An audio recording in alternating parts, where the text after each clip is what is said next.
A palavra ética, ela existe há 2.500 anos. Mas é engraçado, só nos últimos 30 anos que ela passou a ser usada. Até 30 anos atrás, essa palavra era exclusividade de professores de filosofia. De 30 anos para cá, a palavra ética se tornou a palavra mais repetida na rua. É impressionante porque não é só um fenômeno brasileiro, é no mundo inteiro. Não há como ler um jornal, uma revista, ligar a televisão sem ouvir a palavra ética. É interessante se perguntar o que foi que aconteceu. Por que de repente essa palavra começou a ser usada por todo mundo? Aparentemente ela teria entrado no lugar de uma outra palavra que era muito usada e deixou de ser. Ela lembra os nossos avós. É a palavra moral. É interessante porque dá a impressão que ética e moral são a mesma coisa, uma entrou no lugar da outra e está tudo certo. Mas não é bem assim. As duas continuam existindo entre nós. Então eu começo falando de moral. Se você me acompanhar, a gente pode ganhar muito com isso. Moral nada tem a ver com o fato de você ser pego, com o medo de ser flagrado. Nada tem a ver com câmaras que fiscalizam, nada tem a ver com o guarda de trânsito, nada tem a ver com o poder judiciário, com a mídia que fiscaliza, nada disso. Porque a moral não sai de dentro de você. A moral é você pensando sobre os limites da tua conduta. A moral é você que julga você mesmo. A moral é sempre na primeira pessoa do singular. O eu pensa sobre como o eu deve agir. Então, você imagina que em muitos momentos da vida você se pergunta: pô, será que eu faço isso? Será que eu faço aquilo? E você pensa: pô, isso eu acho que eu não acho legal fazer. Você está no âmbito da moral, você está definindo você mesmo os limites da tua conduta. A moral parece ainda mais importante quando você deixa de ganhar alguma coisa, deixa de obter um resultado, deixa de obter um prazer, para poder respeitar um protocolo de conduta que você acha adequado para você. Existe essa possibilidade. Existe a possibilidade de deixar de ganhar em nome de um princípio. E você, com você mesmo, decide que daquele jeito você não aceita. Moral faz parte da nossa vida? Claro que faz. Eu tenho certeza que se algum de nós aqui deixar cair a sua carteira, independentemente do conteúdo, qualquer um aqui vai procurar o dono, vai devolver, porque na moral não fica com coisa que não é sua. E é legal porque pode você estar sozinho, só tem você e a carteira. Não tem câmera, não tem ninguém olhando, só tem o dinheiro e você. E você pensa: claro, não vou ficar com isso. Embora você lute pelo dinheiro o tempo inteiro, não vou ficar com este dinheiro, porque este dinheiro não é meu e não tem a menor possibilidade de ser pego. Só tem você mesmo fiscalizando você, avaliando você, julgando você mesmo. Então, eu acho que você entendeu, a moral continua existindo, porque continuamos tendo discernimento e lucidez para poder não fazer as coisas de qualquer jeito e não alcançar os nossos objetivos de qualquer jeito. A gente podia dar mais exemplos. Eu passeava por uma cidade chamada Genebra e era de madrugada e eu me deparei com uma banca de jornal aberta. Eu achei esquisitíssimo. Fui lá para ver que tipo de jornaleiro trabalhava às 3 da manhã. E aí a minha surpresa é que não tinha jornaleiro. Não tinha jornaleiro e também não tinha transeunte, não tinha pedestre, não tinha raio laser, não tinha câmera, não tinha nada. Então eu entendi que eu poderia pegar as coisas ali e pagar ou não pagar era um problema meu.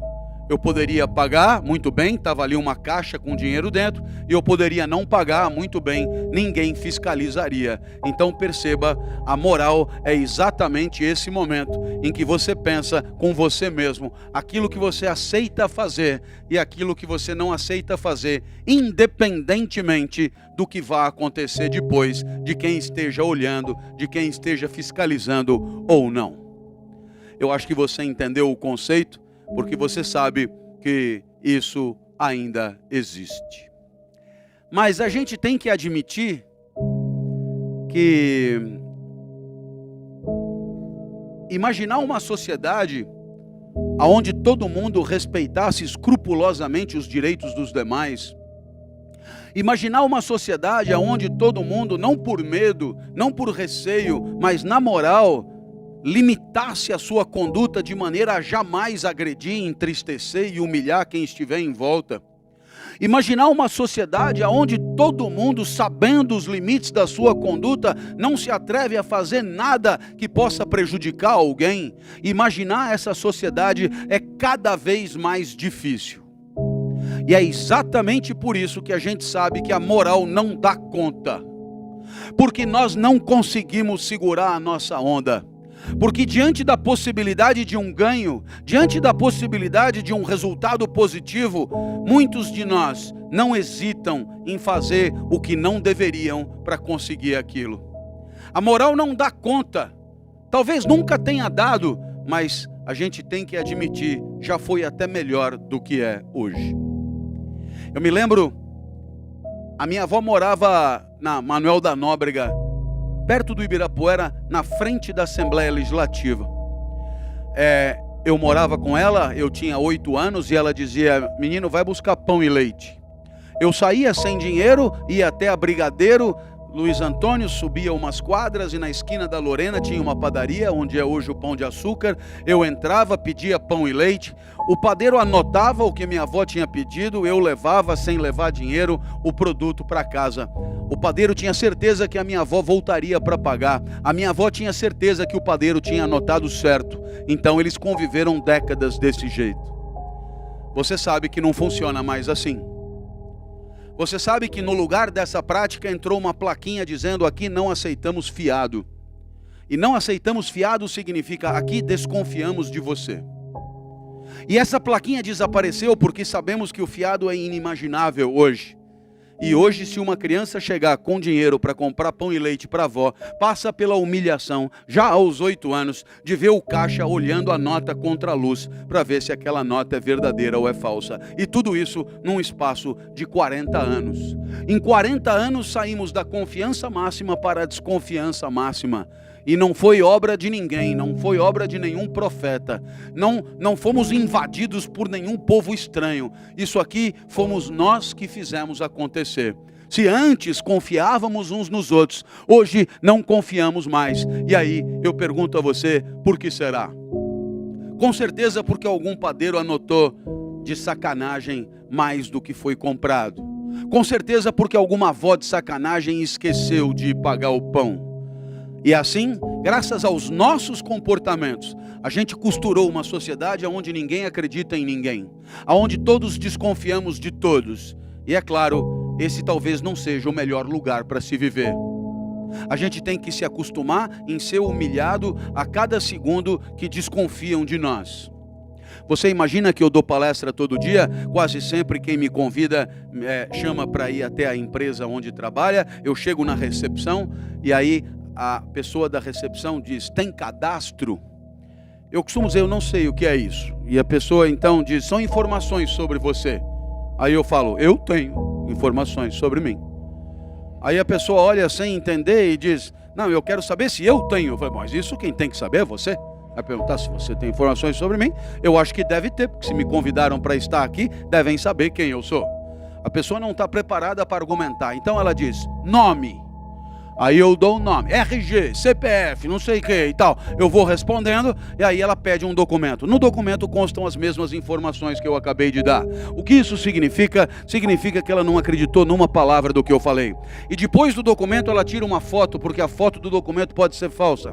Aí ela me dá um crachá. O crachá gira a roleta. Sem o crachá a roleta não gira. Houve o tempo que você entrava em qualquer lugar sem roleta. Mas hoje precisa de crachá e de roleta. E aí, claro, e ainda tudo observado por pessoas gigantes que ameaçam fisicamente você, caso você resolva pisar fora da bola. E aí você chega num elevador, o elevador dá acesso exclusivo ao andar que você está autorizado a frequentar. Se você por acaso descer no andar errado, encontrará uma porta de vidro à direita, uma porta de vidro à esquerda, é um calabouço, não conseguirá sair mais dali. E tudo isso porque fui convidado pelo presidente para falar de ética ali dentro. Imagine se fosse ladrão.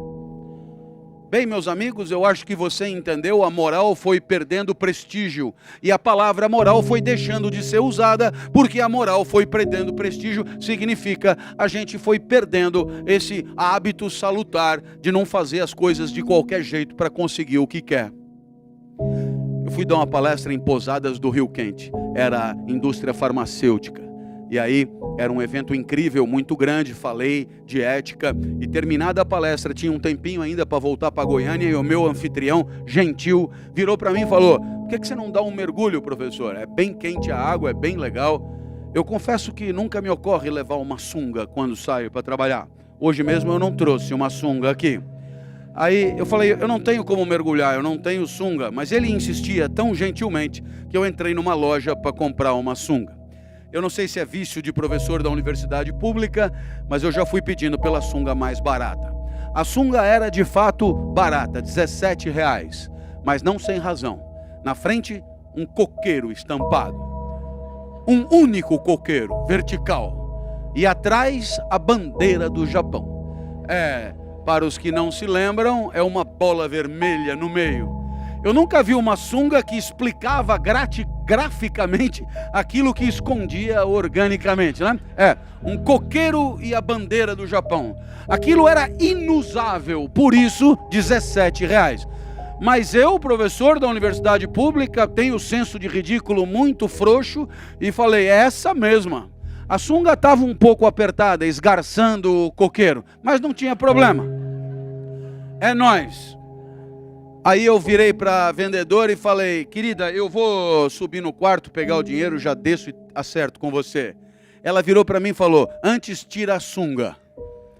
Aí eu falei: pô, passa pela sua cabeça que eu vou sair daqui correndo com essa sunga ridícula para não pagar R$17? Ela falou: claro que passa. Eu falei: mas de onde você tirou isso? Ela falou: da minha experiência aqui de vendedora de sungas.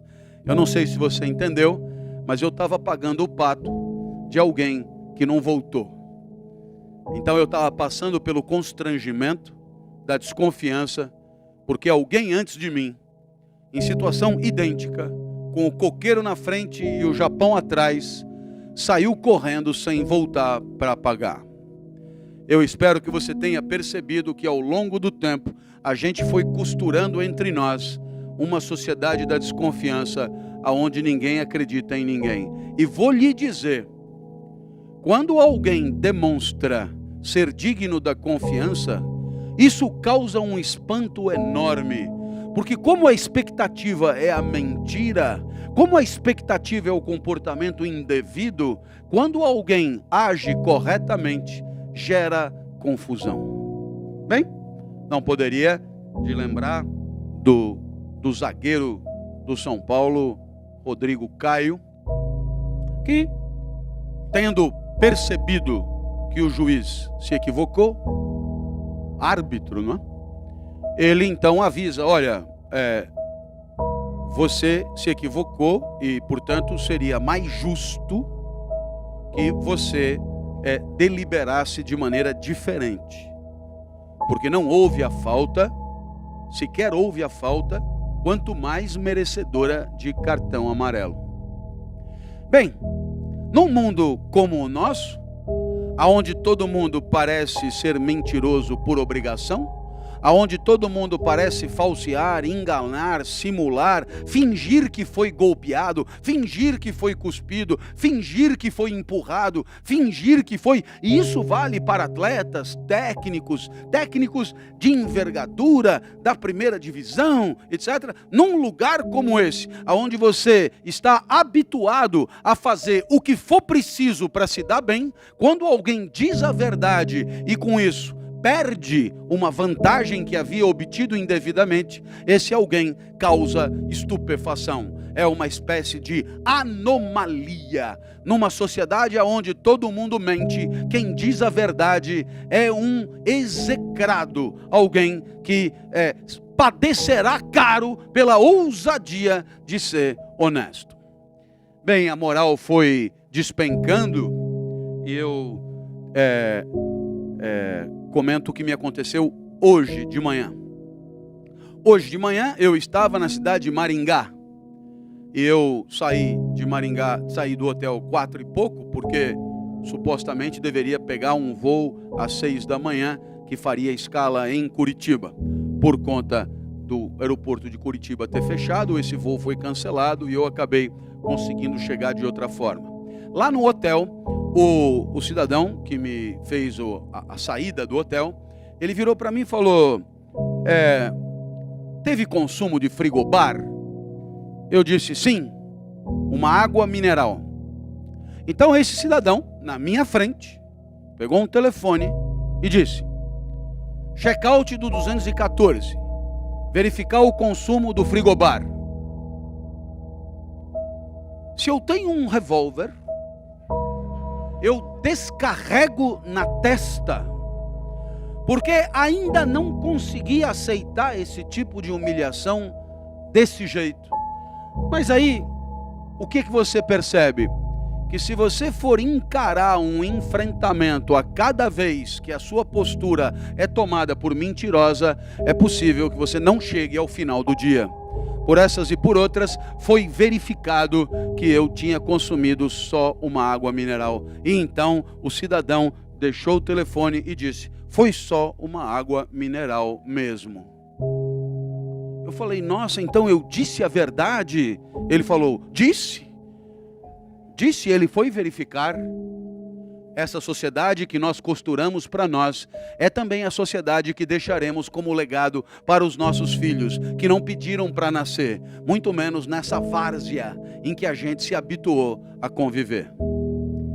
A minha filha mais nova, chamada Natália, estudava numa escola pertíssimo daqui. E aí a diretora pedagoga chamou os pais e disse, venham para uma reunião. Nós fomos e ela nos mostrou que em cada sala de aula, graças à sua inventividade, ela instalou uma câmera. E aí ela disse para os alunos, crianças agora terão que se comportar, porque tem uma câmera em cada sala e seus pais poderão vigiar seu comportamento até pelo celular. A criança que é mais lúcida que a diretora, logo compreendeu tudo. O meu comportamento está vinculado à presença de uma câmera. Significa, não havendo câmera, poderei dar vazão aos meus instintos mais primitivos e canalhas, como por exemplo dentro do banheiro, não é? Claro, porque ela disse, terão que se comportar porque estão sendo vigiados. O que essa diretora excluiu do mapa? Sabe o que ela eliminou do mapa? A moral. Porque, na moral, aquela criança poderia ter a lucidez de pensar sobre como deve agir, independentemente da presença de um elemento externo que a fiscalize. Essa diretora matou a moral, porque na incapacidade de oferecer formação moral aos seus alunos, ela transforma o bom comportamento numa questão de medo e de repressão. E aí, a moral acabou. A moral é quando você não precisa de nada para agir bem, porque basta você para agir adequadamente. E quando não houver mais ninguém, quando não houver mais nenhuma câmera, quando não houver mais ninguém te fiscalizando, ainda sobrará você, juiz de você mesmo, capaz de discernir como deve agir para que a dignidade ainda seja possível. A moral é só uma questão de consciência, não sai da sua cabeça. Ficou claro até aqui? Show de bola, né? Conceito de moral explicadinho, né? Vamos imaginar que você tenha um tipo de vida parecido com o meu, que tem que viajar todo dia, e aí você vai para algum lugar e lá você conhece alguém apetecível esteticamente, atrativo, de topografia agradável, de papo frouxo, e alguém que pretenderia com você algum tipo de aproximação física. Você que no passado havia assumido compromissos de exclusividade erótica, você se vê numa situação onde ninguém pode te flagrar. O celular não pega, você está no meio do nada, você está de boa, ninguém ali e tal, quem poderia te fiscalizar já está dormindo, está tudo nos trinques, tudo redondo, toda a possibilidade de flagrante eliminada. Nesse momento em que você está diante de uma proposta que te sugere fazer alguma coisa que contraria teus próprios compromissos, ainda existe alguém que pode dizer não, e esse alguém é você, porque a moral ainda existe.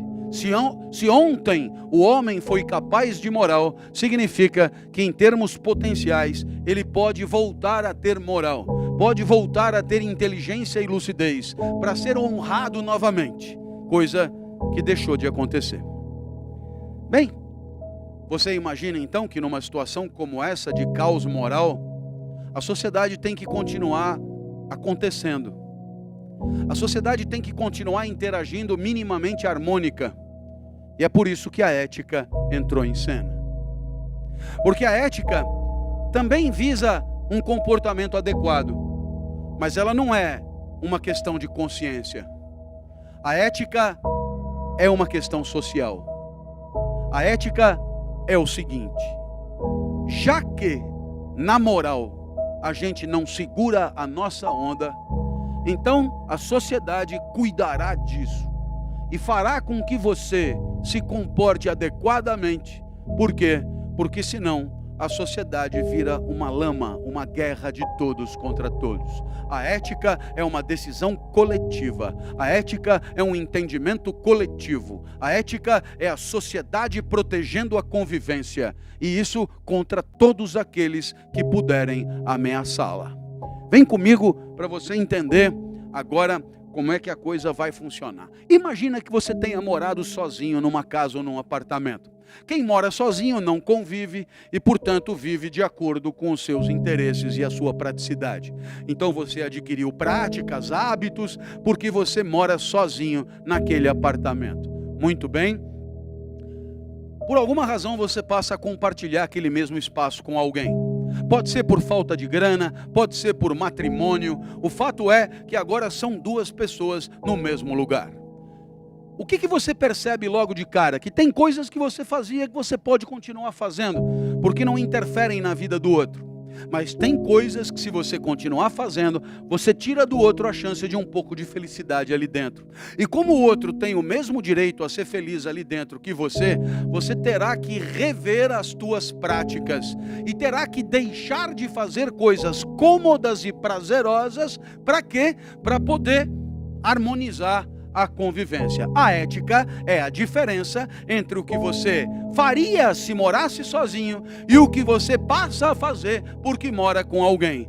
Vale para um casal, vale para 5 pessoas na família, vale para 50 pessoas num pequeno grupo de amigos, vale para 500 pessoas numa empresa, vale para 200 mil pessoas numa municipalidade, vale para 200 milhões no país ou para toda a humanidade. Havendo convivência, haverá ética, porque não dá para fazer tudo o que você gostaria como se fosse solitário e sozinho. Ficou claro isso ou não? Nossa, eu acho que ficou claríssimo, porque agora a gente pode expor alguns exemplos que mostram o quanto isso é complicado. Você sai de casa com dor de cabeça e aí você chega na porta da farmácia e não tem vaga para parar. E aí você pensa, puta, encontrar uma vaga, que saco, que desconfortável, né? Já tô com dor de cabeça. Então, o que você faz? Você para o teu automóvel em fila dupla. Você liga o pisca, vai rápido porque você é consciencioso. Em 8 minutos você compra uma Neosaldina, toma 2 e vaza. Ponto positivo para você. Porque você não estacionou, não perdeu tempo, comprou o remédio, eliminou a dor de cabeça, tudo do jeito mais cômodo possível. Então, parabéns, você se deu super bem. Só que Como você deve ter percebido, numa cidade como São Paulo, você não está sozinho.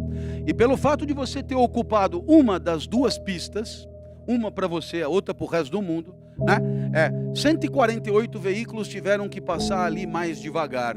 208 pessoas chegaram atrasadas onde estavam indo.